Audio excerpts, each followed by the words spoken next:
करते हैं राजस्थान के एकीकरण से संबंधित कुछ महत्वपूर्ण तथ्यों की बात आती है तो उस पर एक नज़र अपन डालते हैं। तो वो क्या था, राजस्थान के एकीकरण का श्रेय किसको दिया जाता है, सरदार वल्लभ भाई पटेल को दिया जाता है। राजस्थान का एकीकरण 7 चरणों में पूरा हुआ और राजस्थान का एकीकरण 18 मार्च 1948 से शुरू होकर 1 नवंबर 1956 को पूरा हुआ। इसमें कुल समय कितना लगा, वो था आपका 8 वर्ष 7 माह और 14 दिन। ये भी प्रश्न आपके एग्जाम्स में आपका आता है कि कुल समय राजस्थान के एकीकरण में कितना लगा, वो कितना था आपका 8 वर्ष 7 महीना और 14 दिन लगे।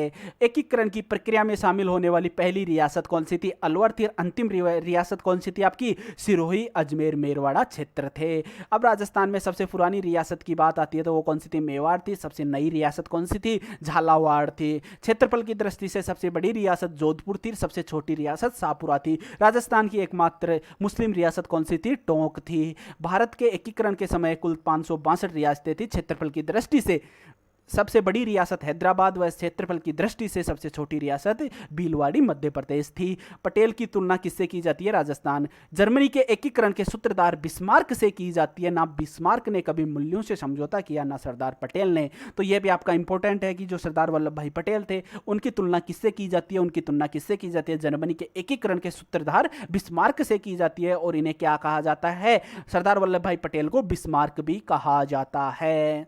और इसके अलावा क्या था, 1928 ईस्वी में बारडोली सत्याग्रह के समय वहां के किसानों ने सरदार वल्लभ भाई पटेल को सरदार की उपाधि से सम्मानित किया। तो सरदार वल्लभ भाई पटेल को सरदार की उपाधि किसके द्वारा प्रदान की गई, तो वो 1928 ईस्वी में बारडोली सत्याग्रह के समय वहां के किसानों के द्वारा इनको सरदार की उपाधि प्रदान की गई। इसके अलावा आप इसके लिए एक इंपॉर्टेंट आपका प्रश्न आता है कि आपका क्या हुआ है, सरदार वल्लभ भाई पटेल के लिए उनकी एक मूर्ति, ऊंची प्रतिमा की स्थापना की गई है। वो कहाँ की गई है, बड़ोदरा के पास नर्मदा जिले में स्थित सरदार सरोवर के केवाड़िया कॉलोनी गांव में सरदार वल्लभ भाई पटेल की 182 मीटर की, कितनी ऊंचाई कितनी है उसकी, वो है आपकी 182 मीटर और ऊंची मूर्ति की स्थापित की गई है। इससे क्या कहा, ये कैसी है, विश्व की सबसे ऊंची प्रतिमा है और इसे क्या नाम दिया गया है, स्टैच्यू ऑफ यूनिटी दिया गया है। इसका उद्घाटनकर्ता कौन थे, वो भारत के प्रधानमंत्री नरेंद्र मोदी थे।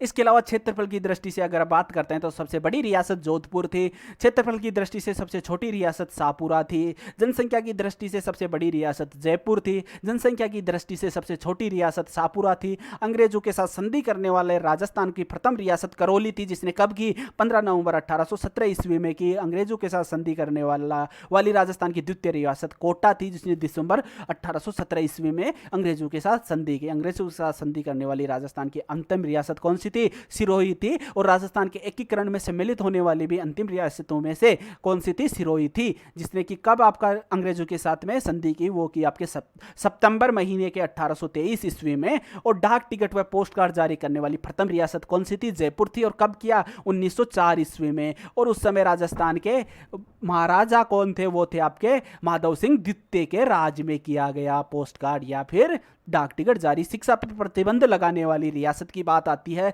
तो कौन थी, वो डूंगरपुर थी। टोंक व जोधपुर रियासत एकीकरण के समय किस में शामिल होना चाहती थी, पाकिस्तान में मिलना चाहती थी।